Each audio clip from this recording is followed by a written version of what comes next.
그래서 이어가 보도록 하겠습니다. 오늘은 이제 지난번에가 24장까지 했었고요. 거기서 이제 에스겔이 이제 아내가 죽게 되는 그 사건을 통해서 이스라엘 예루살렘의 멸망에 대해서 이렇게 표징으로 보여주시는 그 이야기를 드렸습니다. 그리고 나서 이제 어떤 내용이 나오는지를 살펴보니까 이제 이스라엘 이야기에서 잠깐 멈추고 그 주변에 있는 다른 나라들에 대한 심판의 이야기가 이제 등장을 하게 됩니다. 그래서 오늘은 에스겔서 25장에서 32장까지 볼 텐데요. 이 32장까지가 에스겔서의 이제 전반부입니다. 에스겔서는 이제 전반부, 후반부 이렇게 딱 크게 두 개의 큰 틀을 가지고 있는데 이 전반부가 이제 오늘 마무리가 되겠습니다. 그래서 그 마무리를 주변 국가들에 대한 심판의 이야기로 이제 구성이 되어 있습니다. 도대체 왜 이렇게 그 하나님께서 이스라엘 얘기 한참 하다가 예루살렘 얘기하고 또 뭐 포로들에 대한 그 내부적인 이야기를 하다가 이렇게 열방 이야기를 하는지 그 뜻이 있는데 그것을 다시 살펴보겠습니다. 아마 그 대예언서라고 하는 이사야, 예레미야, 에스겔 뭐 이런 책들은 좀 긴 책들은 거의 뭐 아모스도 그런 내용이 포함되어 있긴 하지만 그 내용들을 잘 보면 예언서에 보면 꼭 중간에 이렇게 열방 심판에 대한 이야기가 들어 있어요. 도대체 이게 왜 들어 있을까를 오늘 같이 살펴보도록 하겠습니다. 기본적으로 이제 그 열방 심판을 얘기를 할 때 이렇게 모든 나라를 다 다루지는 않고요. 7개 나라만 다루게 됩니다. 7개 나라.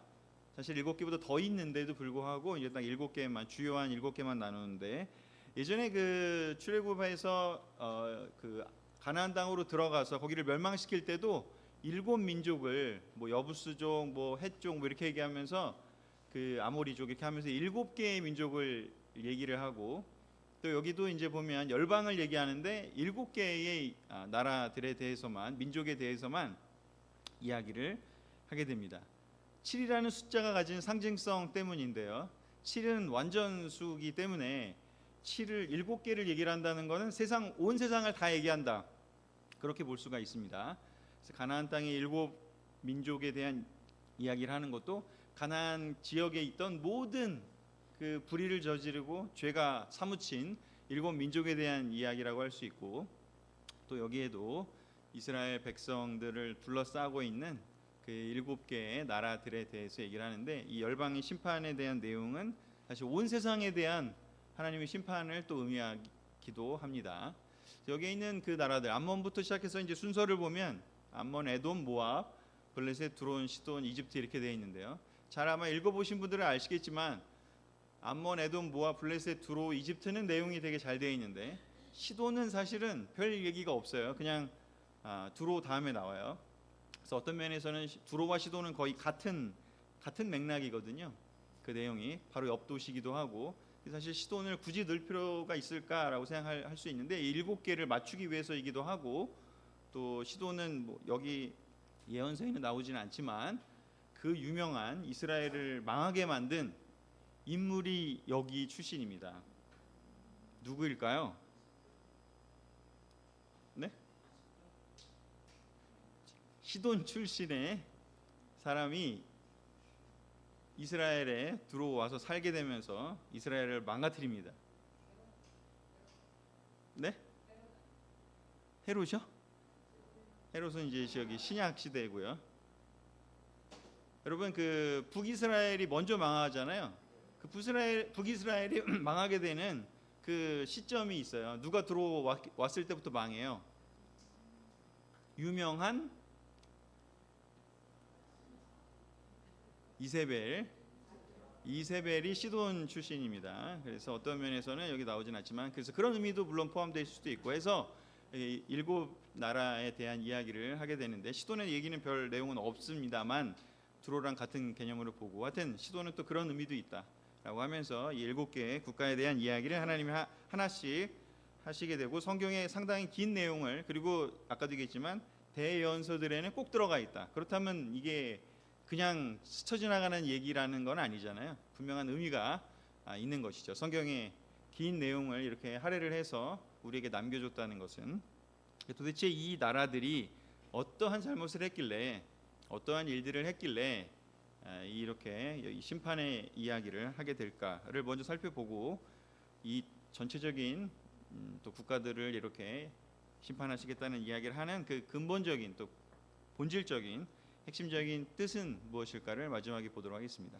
하나씩 좀 살펴보려고 할 텐데요. 먼저 지도를 통해서 대충 한번 그림을 아시는 분들은 다 기억이 나실 수 있겠지만 암몬이 저 오른쪽에 있죠. 암몬과 모압. 롯의 딸들이 첫째 딸의 자손, 또 둘째 딸의 자손에서 암몬과 모압이 바로 그들 어떻게 보면 이제 아브라함의 조카인데 이스라엘의 친척이기도 한데 암몬과 모압이 오른쪽에 위치해 있고요. 에돔은 다 아시다시피 야곱의 형이었죠. 그 에서의 후손들이 사는 곳이었고 약간 산기슭 같이 돼 있고 요새처럼 돼 있죠. 그리고 블레셋은 이제 해양 세력. 저기 보면 아주 그 완면한 평야가 많이 있는. 지금도 저 지역은 이스라엘에서 굉장히 그 비옥한 지대이고 사실은 좀 안타까운 거는 지금도 저기가 그 팔레스타인이 이렇게 분리돼서 사는 그 한쪽이죠. 지금 최근에 공격당해 사는 그 지역이죠. 그래서 블레셋 지역이 저기가 되겠고요. 가자 지구라고 지금은 표현되나요? 아마 그 지역일 거고요. 그리고 두로와 시도는 저 위쪽에 페니키아 쪽에서 이 지중해 위쪽의 지역입니다.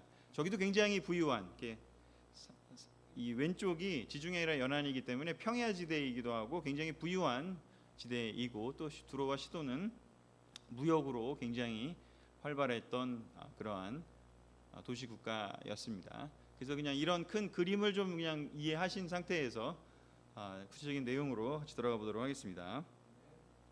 자, 먼저 이 7개의 그 국가들 가운데에 이집트를 빼고 나머지 나라들에 대해서 나오는 장면이 나오는데요. 예레미야 27장 3절을 보면 예레미야를 통해서 이제 하나님께서 이 시드기야 왕한테 바빌로니아하고 싸우지 말고 너 언약을 맺었으니까 반역하지 말고 바빌로니아에 대해서 반기 들지 말아라라고 이제 예레미야 시켜서 말씀을 전하게 하시거든요. 근데 시드기야는 그렇게 하나님 말씀을 듣지 않고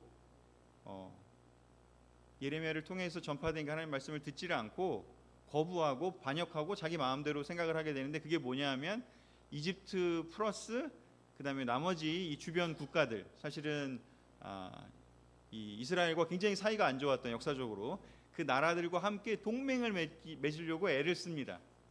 그래서 그 내용이 나옵니다. 그래서 예레미야한테 시드기야한테 이렇게 얘기를 하게 하죠. 그 당시에 이제 사신들이 와 있었는데 너는 나무 멍에들을 만들어 밧줄을 달고 그 멍에들을 내 목으로 메어다가 지금 유다 왕 시드기야를 만나려고 예루살렘에 와 있는 저 사절들에게 나누어 주어라 라고 하면서 사절들에게 이걸 나눠 주면서 이 멍에가 너희들에게 결국은 씌워질 거다. 그러니까 하지 말아라라고 하나님이 경고하시는 내용이거든요.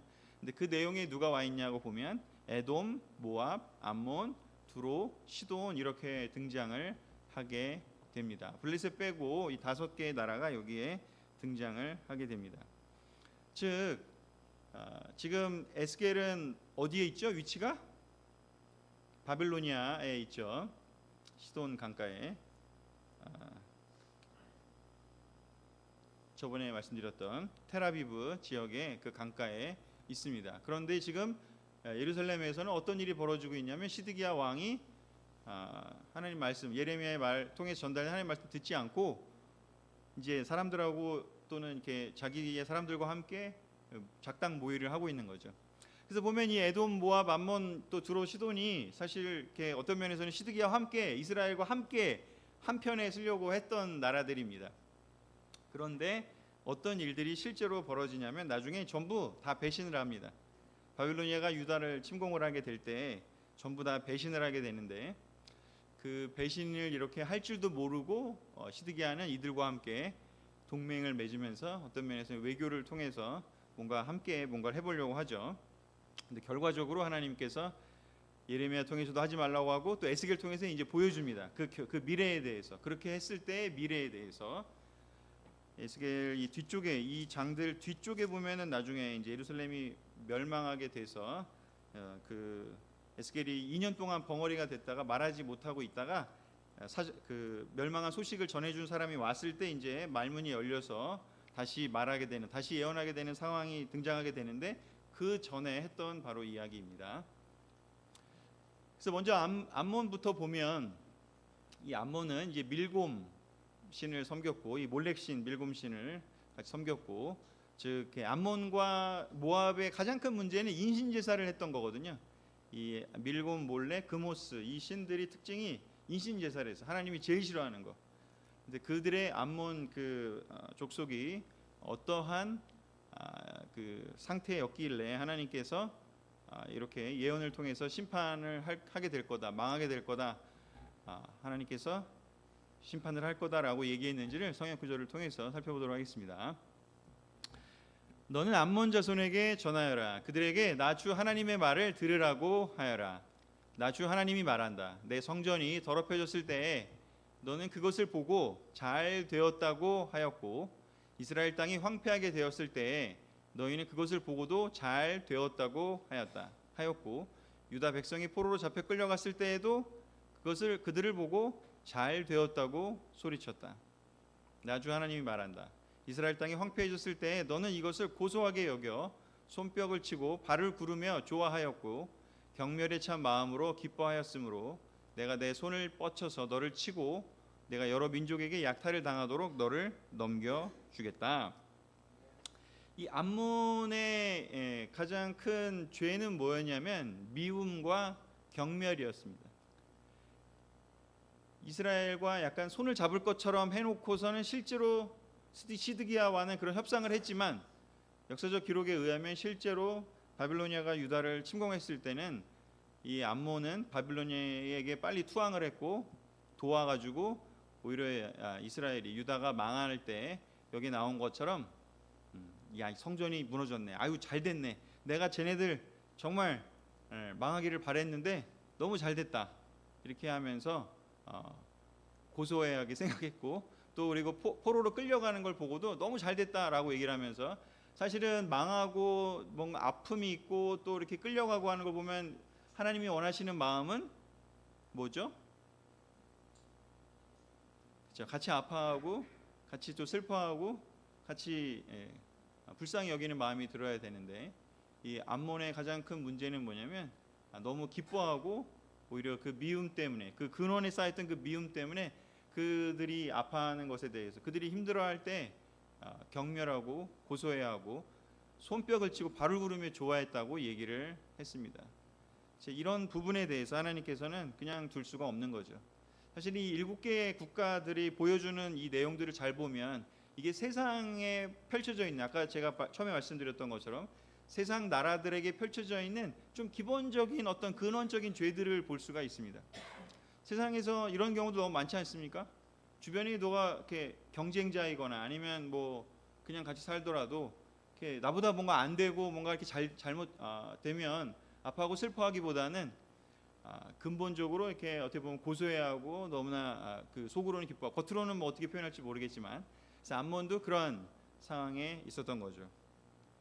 그래서 하나님도 그 마음을 알았기에, 그리고 기본적으로 또 배신한 것에 대해서도 하나님은 좋게 여기지 않으셨고, 그래서 결국에는 특별히 또 하나님의 백성이었기에, 하나님의 백성을 심판하시는 분은 하나님인데, 그 하나님이 심판하시는 것을 보고 자기들도 깨달아야 되는데 오히려 하나님이 심판하시는 걸 보고 깨닫지는 못하고 그 심판 당하는 사람에 대해서는 오히려 고소해하면서 그것을 잘됐다라고 얘기하는 것은 하나님의 뜻이 아닌 것이죠.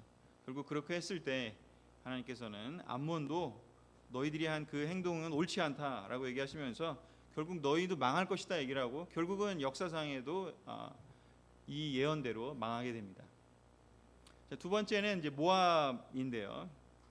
그모스, 그리고 대표적으로 또 이 신명기, 민수기 신명기 시대를 보면 아시겠지만 이스라엘 백성에게 그 모압 평야 앞에서 마지막으로 들어가기 전에 발람을, 예언자 발람을 발락 왕이 보내서 이렇게 저주해 달라고 하고, 그것도 안 되니까 또 예쁜 그 사람들을 통해서 그 어떻게 보면은 이제 유혹하게 해가지고 성적인 죄를 짓도록 만들어서 타락을 시키는 바로 그 백성들이 그 민족이 모압이었잖아요. 그래서 그 모압은 또 어떤 행동을 했냐면 또 비슷한 내용입니다. 조금만 다르긴 하지만 25장 8절에 보면 그 모압이 했던 태도도 또 비슷합니다. 근데 모압은 조금 다른 거는 이제 그들이 말하기를, 하나님이 말씀하십니다. 모압이 말하기를, 유다 족속 또 뭐 모든 이방 백성이나 다 다름이 없네. 뭐 하나님 믿는다고 하더니 소용없네. 냉소와 조롱이 섞여 있습니다. 조금 느낌이 다르죠. 미움과 경멸이 있지만 같은 그런 뿌리가 있을지라도 표현하는 방식은 조롱과 냉소입니다. 이스라엘이 하나님이 선택한 백성이라고 그렇게 정말 역사적으로 계속해서 선포하고 많은 일을 했지만 그들이 이제 잘못하고 망하니까 이 모압 사람들의 이 표현은 조롱과 냉소였습니다. 뭐 별거 없네. 하나님 따른다고 하더니 뭐 축복도 없고 뭐 잘하는 것도 없고 결국은 망하네 라고 얘기하면서 유다 백성들의 그 멸망을 또 어떻게 보면 이 앞에 나왔던 암몬처럼 그래서 기뻐하는 마음이지만 조금 다른 느낌으로 이제 이렇게 조롱과 냉소를 퍼부었습니다.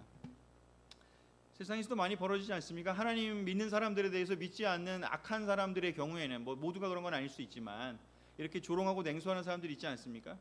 이렇게 사람들이 믿는 사람들이 좀 열심히 살아보려고 할 때 뭐 쟤네가 잘 되겠어? 뭐 별반 다르지 않지 않아? 하면서 그들이 망하면 또 역시 내 말이 맞아 이러면서 비난하고 조롱하고 냉소적인 태도를 보이는 그런 경우들도 많이 있습니다. 그들을 어쩌면 대표하는 이야기라고 할 수 있겠습니다.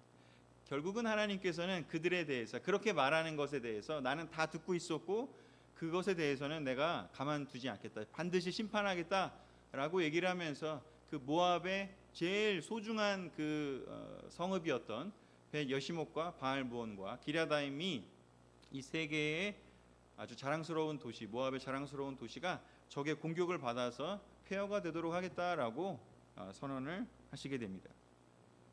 그래서 모압과 암몬과 모압 이야기가 나오고요. 그 다음에는 이제 에돔에 대한 이야기가 나오는데요. 에돔의 이야기는 12절, 13절에 나오게 됩니다.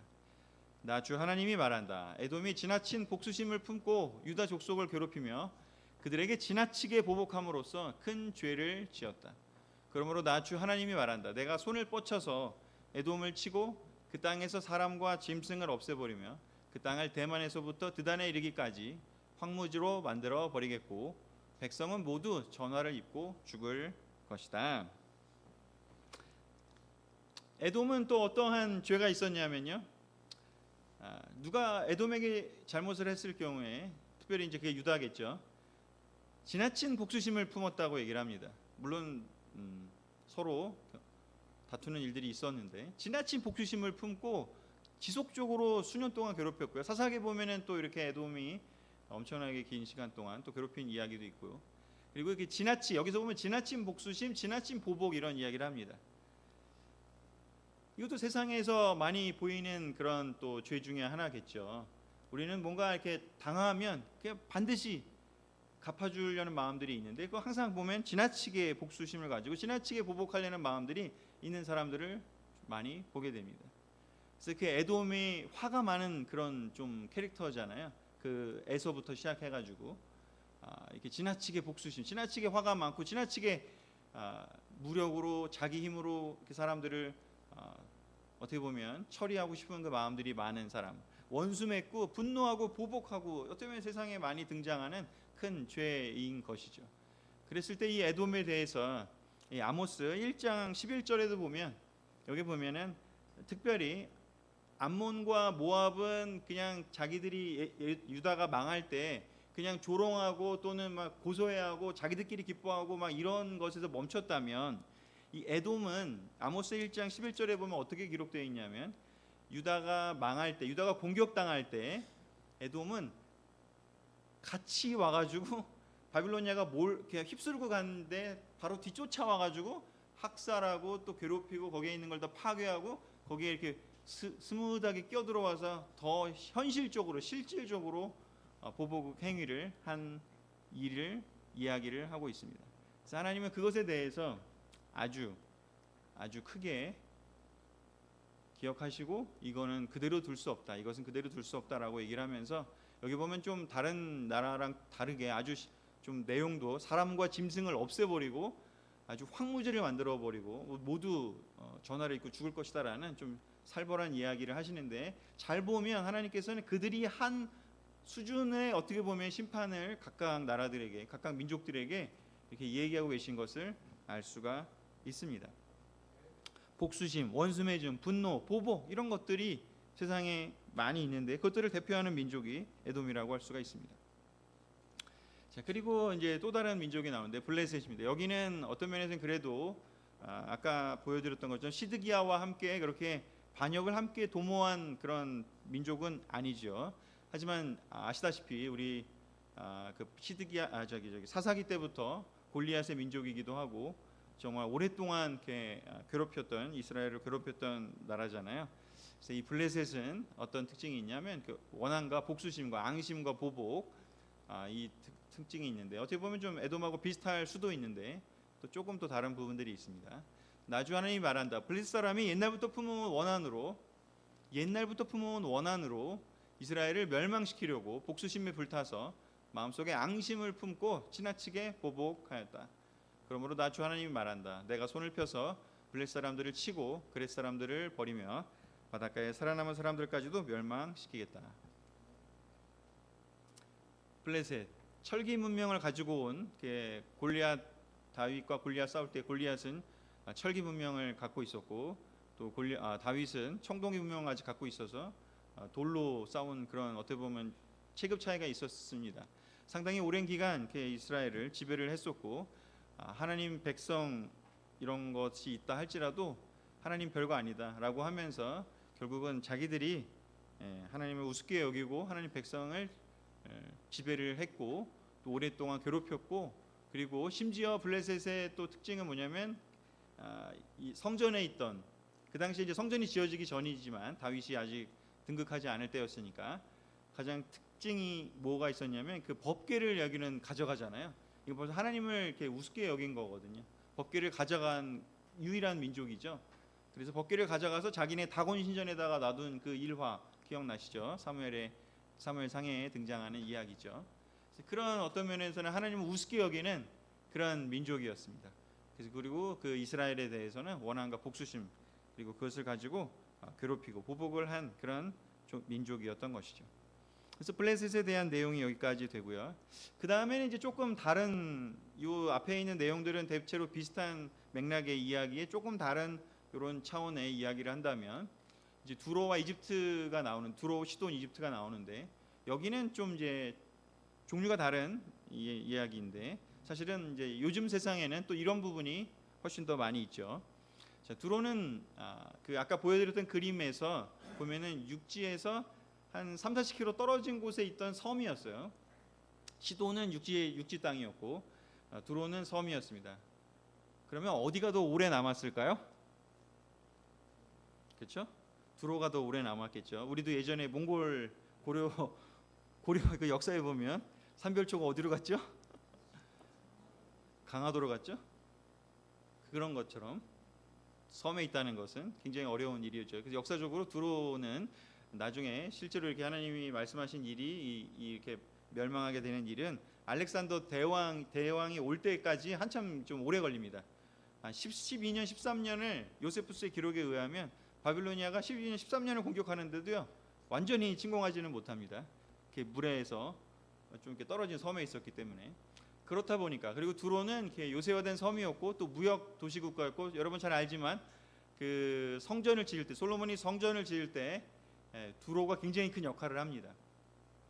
그죠? 백향목도 거기서 보내오고 그 다음에 거기서 히람이라는 사람도 오고 건축가도 오고 재료도 보내고 이 두로가 그 당시의 세계에서의 무역은 지금은 요즘 세계에서 무역은 잘 나가는 게 반도체 또 뭐 철강 컴퓨터 뭐 이런 거 많이 하잖아요. 근데 그 당시에 있어서의 산업의 핵심은 이 종교 산업이었기 때문에 성전을 짓는 그 재료를 그 곡식 빼고 성전을 짓는 재료를 이 중개무역하는 그 무역이 굉장히 돈이 많이 되는 무역인데 그걸 했던 바로 도시국가가 바로 두로, 시돈 이런 나라들이었습니다. 그래서 엄청나게 부유했고 엄청나게 그 당시에 무역을 통해서 엄청나게 아주 잘 나가던 국가였죠.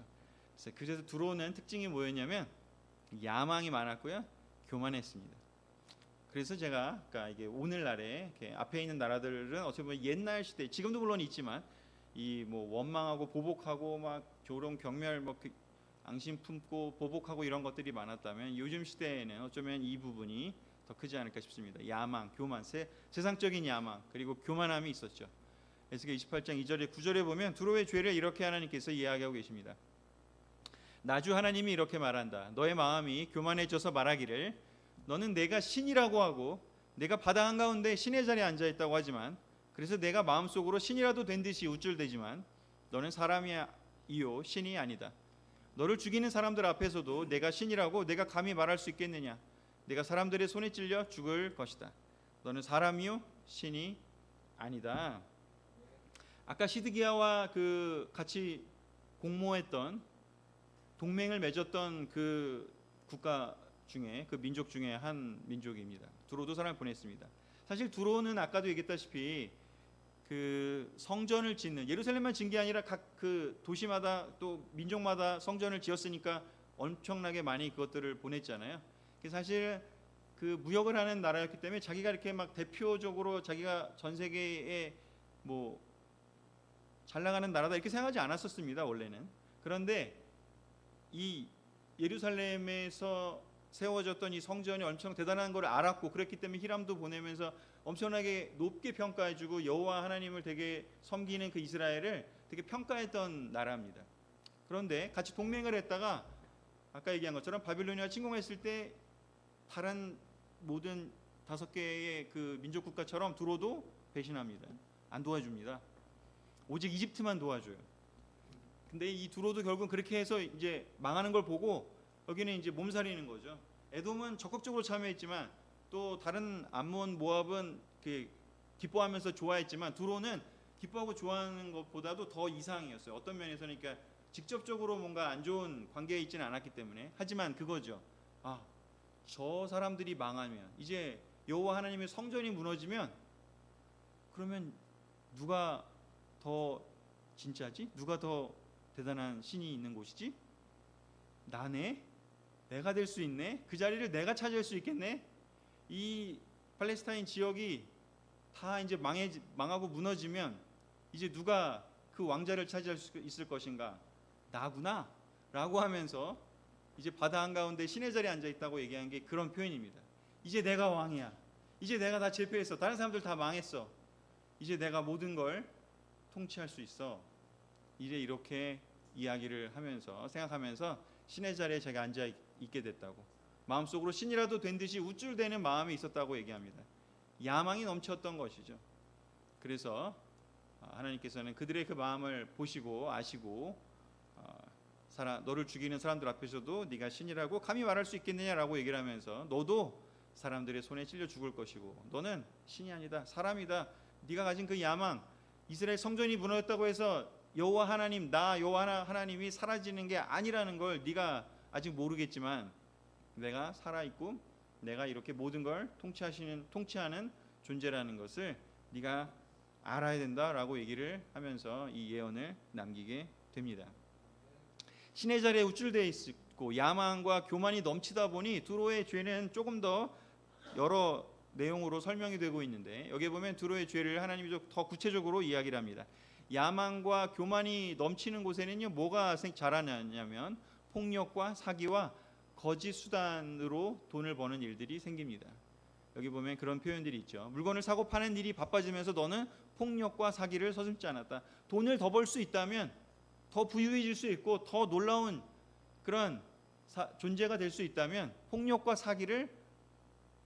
속임수, 사기를 멈추지 않는 그런 지금 두로의 모습인데요. 뭐 우리 시대와 다르지 않다라는 생각이 듭니다. 그래서 내가 너를 더럽게 여겨 하나님의 거룩한 산에서 쫓아냈다. 너는 내 미모를 자랑하다가 마음이 교만하여졌고 내 영화를 자랑하다가 지혜가 흐려졌다. 그래서 내가 너를 땅바닥에 쓰러뜨려 왕들 앞에 구경거리가 되게 하였다.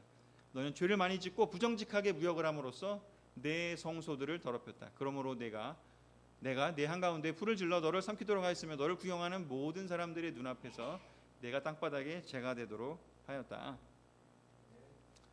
지금도 야망, 교만 이런 것들이 넘쳐나지 않습니까? 그냥 더 낫기 위해서 더 짓누르고 더 높은 자리에 가고 더 다른 사람들보다 그런 곳에서 항상 폭력과 사기와 속임수와 거짓 수단들이 넘쳐나게 되는 것이죠. 자, 그렇게 이 두로의 죄가 폭로가 되고 있고요. 그리고 나서는 이제 마지막에 이집트인데요. 이집트도 비슷한 맥락인데 앞에 네 개의 나라가 비슷한 맥락이었다면 뒤에 두 개가 좀 비슷한 또 맥락인 것이죠. 제가 그냥 시돈은 뺐습니다. 아주 간단하게 나왔기 때문에. 그래서 두로, 시돈은 그냥 두로랑 같은 맥락이라고 보면 되고요. 거의 형제처럼 지냈기 때문에. 자, 그래서 이집트에 대한 이야기를 할 텐데 이집트도 같은 맥락의 교만이 있는데요. 이집트는 이런 부분이 있습니다. 에스겔 29장 3절 보면 너는 이렇게 말하여 전하여라. 나 주 하나님이 말한다. 이집트 왕 바로야, 내가 너를 치겠다. 나일강 가운데 누운 커다란 악어야. 여기 악어는 탄인인데 사실 악어로 번역되긴 했는데 악어라고도 할 수 있지만 그 바다 괴물이란 뜻이거든요. 그 리오야단 들어보셨죠? 그 리오야단과 탄인 이 두 개가 이제 바다 속에 사는 바다 괴물을 뜻하는 단어인데 악어라고도 번역이 되다 보니 그냥 이렇게 한글로 번역이 되어 있습니다. 꼭 악어는 아닐 수 있다라는 걸 말씀드리는 거고요. 하여튼 중요한 건 내가 나일강을 내 것이라 하고 내가 만든 것이라고 한다마는 그러면 이집트 땅이 황폐한 땅 곧 황무지가 될 것이니 그때야 비로소 그들이 내가 주인 줄 알 것이다. 내가 말하기를 나일강은 내 것이고 내가 만들었다고 하였으니 내가 너와 내 강을 쳐서 황무지로 만들어 버리겠다. 이집트의 교만은 좀 더 근원적이고 좀 더 오래됐고 좀 더 스케일이 커요. 거기 나일강 유역의 인류의 어떻게 보면 뭐 4대 문명 발상지라고 하잖아요. 거기에서의 그 왕들, 파라오들이 점점 시간이 지나면서 그 피라미드도 만들고 세력이 커지면서 그 왕들의 그 마음, 파라오의 마음 안에는 점점 신격화되는 상황이 된 것이죠. 나일강도 내가 만들었고 내 것이고 막 이런 점점 교만이 하늘을 찌르는 상태로 갑니다. 그런데 이제 이 교만이 이제 이집트에게 있어서 좀 다른 특징은 뭐냐면 두로는 그냥 자기만 잘났다라고 얘기한 거에 그쳤다면 근데 이집트의 특징은 뭐냐면 한 단계 더 나갔고요. 다른 나라들이 자기를 따르고 의지하고 하나의 더 큰 세력이 되기를 바랬다는 겁니다. 차원이 좀 다르죠. 그래서 여기 얘기하고 있습니다. 에스겔 29장에 보면 다른 나라들 가운데서 가장 힘없는 나라가 되어서 다시는 다른 민족들보다 높아지지 못할 것이다. 내가 그들을 작게 만들어서 그들이 다른 백성들을 다스릴 수 없게 하겠다. 이집트는 다시는 이스라엘 족속이 의지할 나라가 되지 못할 것이다. 이스라엘이 이집트가 강한 것을 보고서 이집트에 의지하려 한 것이 얼마나 잘못된 것이었는가를 상기하고 그때야 비로소 그들이 내가 주 하나님인 줄 알 것이다. 이스라엘이 가장 의지했던 나라 이집트였습니다. 하나님이 그렇게 이집트로 다시 돌아가면 안 된다 뭐 여러 가지로 다 얘기를 했지만 결국 하나님을 무시했던 그 왕들은 끊임없이 이집트를 다시 의지했습니다. 왜? 이집트가 그걸 원했거든요. 그리고 이집트는 그런 거를 더 적극적으로 하려고 했습니다. 아까도 얘기했죠. 바벨론이 쳐들어왔을 때 이집트는요 군사들을 파병했습니다. 물론 대패해가지고 결국은 망하게 되지만 다른 나라들이 의지의 대상이 되기를 바랐기 때문에 그들이 공경에 처했을 때 도와주기도 해요. 근데 그 근본적인 목적은 뭐라고요? 진짜로 도와주고 싶어서요? 아니요. 그 나라들이 자기들을 의지하게 하려고 하는 것이죠. 이 세상에서도 그런 경우도 많지 않습니까? 사람들이 자기들을 의지하게 하려는 경우들이요. 교만이 점점 발전하면요, 이제 하나님을 대적해서 그 자리에 넘어가는 데서 그냥 자랑하는 게 아니라 다른 나라들의 의지의 대상이 되고 하나의 세력을 형성하려고도 하게 되는 것이죠. 결국은 하나님께서는 네가 그렇게 하려고 했기 때문에 다른 민족들보다 높아지지 못할 거라고 얘기를 하고 있고 그들이 하려고 했던 것들을 안 될 거라고 얘기를 하고 있습니다. 이스라엘이 의지할 수 없는 나라가 될 거라고 얘기를 합니다. 하나님을 의지해야 되는데 하나님을 의지하는 대신에 이집트를 의지하도록 이집트는 끊임없이 이스라엘을 유혹했던 바로 민족인 것이죠. 하나님 나라를 하나님을 의지해야 되는 이스라엘이었는데도 불구하고 그렇게 되었습니다. 한번 잘 보세요. 이스라엘이 하나님을 의지할 수 없도록 만드는 요소가 그냥 그득했지 않습니까?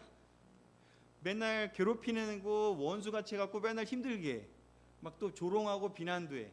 그리고 맨날 보복하고 막 와서 때리고 괴롭히고. 그리고 또 저쪽에는 또 괜찮을 때는 막 거래하다가 또 막 안 좋아지면은 딱 배신하고 자기 잘났다고 하고 있고, 또 심지어 이집트는 이제 내가 막 의지하려고 해서 도와주기도 했다가 결국은 의지할 존재가 아니라는 게 드러나고요. 크리스천의 삶하고 너무 비슷하지 않습니까? 이스라엘의 삶이 우리 크리스천의 삶하고 비슷하지 않습니까? 세상에 있는 죄들이 우리를 애워싸고 있는 모습과 비슷하지 않습니까? 그래서 하나님께서는 그들을 다 벌할 거라고 이야기를 하시는 것이죠.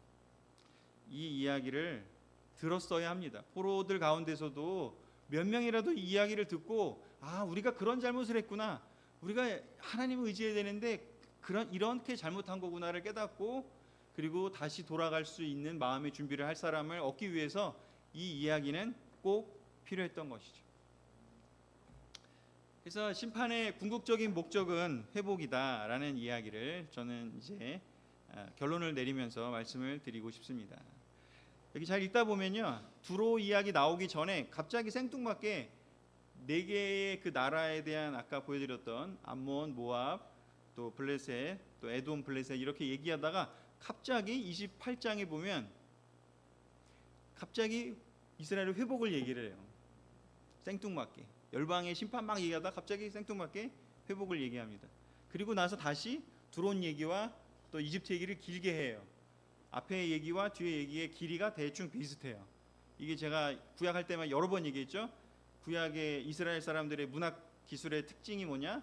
이 가운데에다가, 이 원시명으로 해서 가운데에다가 주제를 넣어놓는다고요.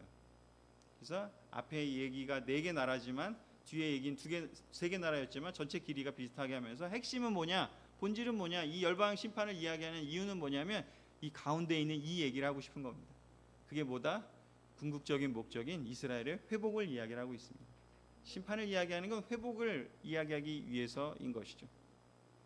같이 읽어보도록 하겠습니다. 오늘 유일하게 같이 읽을 구절입니다. 시작. 이스라엘 족속을 멸시하는 사방의 모든 사람이 다시는 이스라엘을 가시로 찌르거나 아프게 하지 않을 것이다. 그때야 비로소 그들이 내가 주인 줄을 알 것이다. 주 하나님께서 이렇게 말씀하신다. 내가 이스라엘 족속을 그들이 흩어져 살던 여러 민족 가운데서 모아오고 이방 사람들이 보는 앞에서 내가 거룩한 하나님임을 그들에게 나타낼 때에 그들이 자기들의 땅, 곧 내가 내 종 야곱에게 준 땅에서 살게 될 것이다. 아멘. 심판은 베드로 전서에도 나오다시피 하나님의 심판은 믿는 사람부터 시작해요? 믿지 않는 사람부터 시작해요? 믿는 사람부터 시작해요.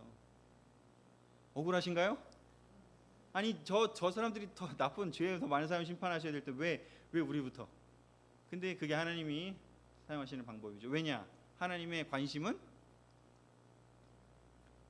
세상 전체라기보다는, 말 안 듣는 전체라기보다는 하나님의 백성, 하나님의 나라이거든요. 결국은 하나님의 백성에게 관심이 있기 때문입니다. 하나님 백성들이 심판을 받아요. 지금 예루살렘 멸망했고 바빌로니아로 끌려갔습니다. 지금 심판받고 있습니다. 하지만 거기서 끝나지 않습니다. 하나님 백성만 심판받는 게 아니라 베드로의 전서에 나온 것처럼 그 뒤에 하나님의 백성이 이렇게 심판받는 것도 이렇게 엄중하다면 믿지 않는 사람은 얼마나 더 하겠습니까? 이게 베드로서에 나온 구절 아닙니까? 그런 것처럼 왜 하나님 백성에 대한 심판에 대한 얘기가 이렇게 나올까? 믿지 않는 사람의 이야기, 심판이 약해서가 아니고요. 그거는 말할 것도 없기 때문인 것이죠, 사실은. 그렇죠? 그래서 세상 국가들 역시 하나님의 통치하에 있다는 것을, 그런 이야기를 억울하다고 얘기하는 그 백성들에게 하나님 뜻을 알려주기 위해서라도 이 이야기를 넣어 놓으셨습니다. 이런 거 안 알려주고도 그렇게 그냥 처리하실 수도 있었잖아요. 근데 굳이 열방의 이야기를 넣어 놓은 것은 무엇이다? 세상 국가들이 어떤 죄를 졌는지를, 그리고 하나님이 그걸 엄중하게 보고 계심을 또 너가 알기를 바란다라는 것이고, 또한 이 모든 것들을 네가 억울해 보일지 모르겠지만 내가 다 보고 있고 다 엄중하게 공정하게 심판할 거고 처리할 거라는 것을 알려주시는 것이죠. 그리고 본질은 뭐다? 하나님의 관심은 당신의 백성들과 당신의 나라들이라는 것이죠. 이방 열방 국가들에 대한 이런 심판이 없이 그냥 다시 나중에 갈 거라고 얘기해봐요. 얼마나 힘들겠어요. 다시 그 땅으로 가. 또 괴롭히고 조롱하고 막 이런 그 나라들 사이에 또 들어가. 얼마나 괴롭겠어요. 근데 하나님이 거기를 심판해 놓으실 거래요. 그럼 어떻게 다시 돌아갔을 때 어떻겠어요? 좀 살만하지 않을까요? 심판 받았으니까 거기도 싹쓸이가 됐으니까 좀 안전해지잖아요. 상대적으로. 그 상대적으로 느헤미야 에스라 얘기를 보면 뭐 이런 나라들 거의 없어져요. 이제 좀 그 지역에 있는 작은 수준의 뭐 산발라 도비아 수준이지 막 이런 민족 단위의 어려움이 있지는 않아요. 그래서 뭐다? 회복에 대해서 기대를 갖게 해주는 거죠. 심판을 통해서 회복을 준비를 이렇게 하고 계시다. 너네가 끌려오기 전에 이렇게 복잡 미묘하고 막 힘든 외교와 군사적인 어려움 속에 있었지만 이제 그들은 다 멸망할 거고 사라질 것이다. 그 도구는 바빌로니아였지만 또는 그리스일 수도 있고 페르시아일 수도 있지만 하나님은 그런 것들을 사용해서 심판을 하신다는 거죠. 결국은 포커스는 뭐다? 하나님 나라의 회복을 위해서 하나님은 이 일을 계속하신다라는 것을 이 포로로 끌려온 백성들에게 에스겔을 통해서 알려주고 계신 것이죠. 우리 또한 힘들고 어려운 일이 올 때야 우리가 이 이야기를 기억했으면 좋겠습니다.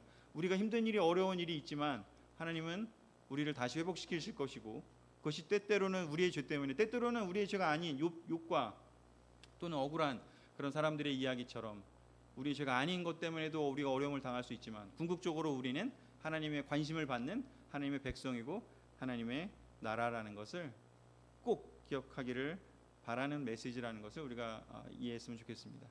그리고 분명히 하나님 나라는 전진할 것이고요. 하나님의 세상에 대한 통치는요 반드시 정의롭고 공의롭게 이루어질 것입니다. 그러니 회사 다니시면서 세상을 보시면서 조금 억울한 일이 생기고 조금 괴로운 일이 있더라도 여러분 이 말씀으로 위로받으시기를 바라고 믿음을 지키시기를 바라겠습니다. 말씀을 마치겠습니다. 아멘.